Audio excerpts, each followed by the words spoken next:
Good morning. Full ahead and 090. With the increased sensitivity to terrorism this century, the pilots have assumed another role. When a Marine pilot climbs aboard a ship inbound from sea, they are the first Canadian representative the captain and crew meet. Which radar are you using, Kevin? Every pilot is aware of his role as an ambassador for Canada, but now he must also be alert to the possibility of terrorist activity. We should be in the Narrows around People smuggling has also become a serious issue. The BC Coast pilots are founding members of Harbour Watch.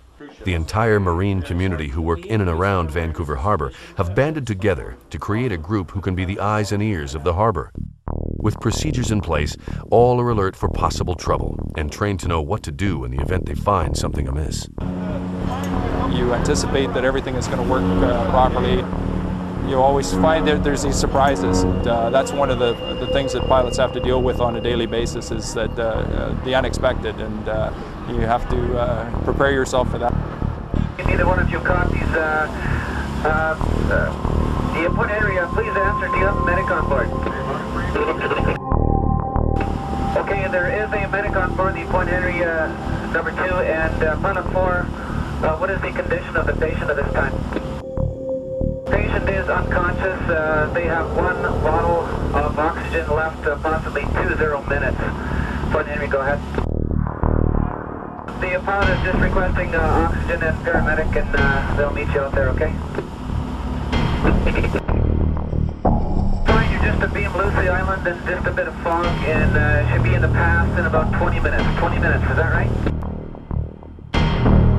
But each time you go to that assignment, it's always different, and the situations that you encounter are different, and that, to me, that's what makes it a real challenge. And after you've completed an assignment and you know that you've done it well, you walk off with a real sense of pride and feel good about your profession.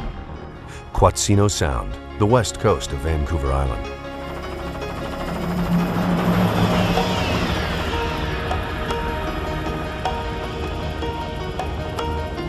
Helicopter is the most efficient means of landing the pilots on board.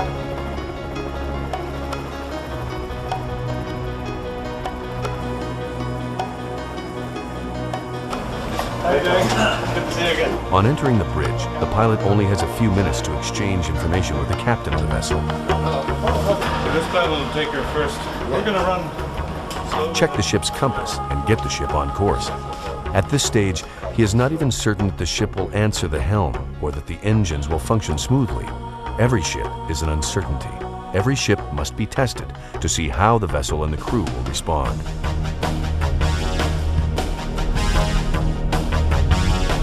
Port 5.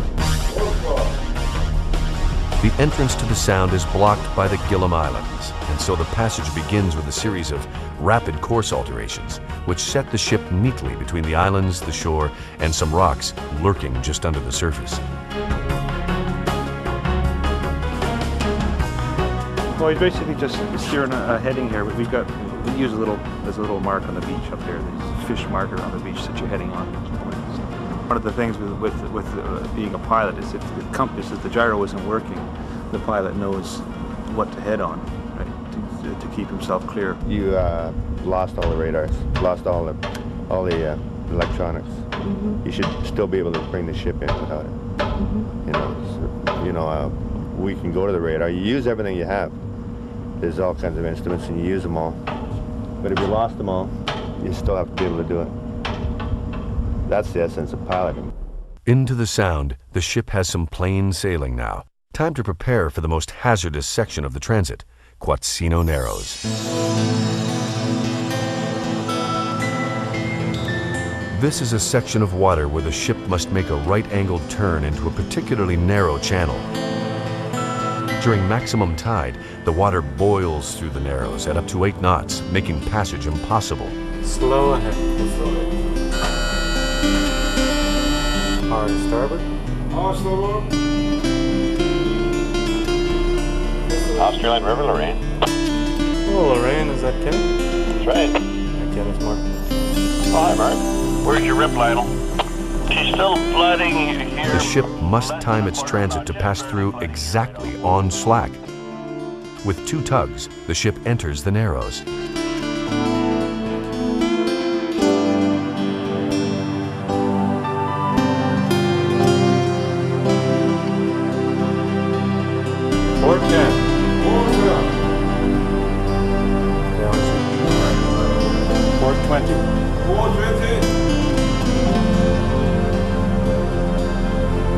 Hard.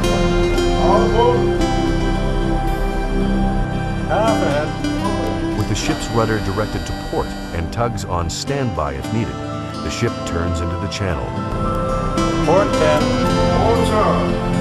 Okay, Lorraine, you can head around to the start. One pilot has the con, Okay, Mark. That ship. while the other stands by the helmsman to ensure every command is accurately carried out. Thank you. There is no room for error. Yeah, they're starting to run out a little bit. The Constant communications between the tugs and the pilot ease the passage. Starboard 5. Creeping through, the forest lowering on either side, the ship is in a wilderness.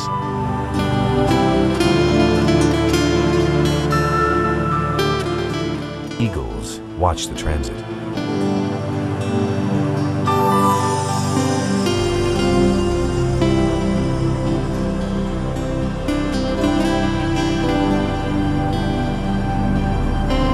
Starboard 5.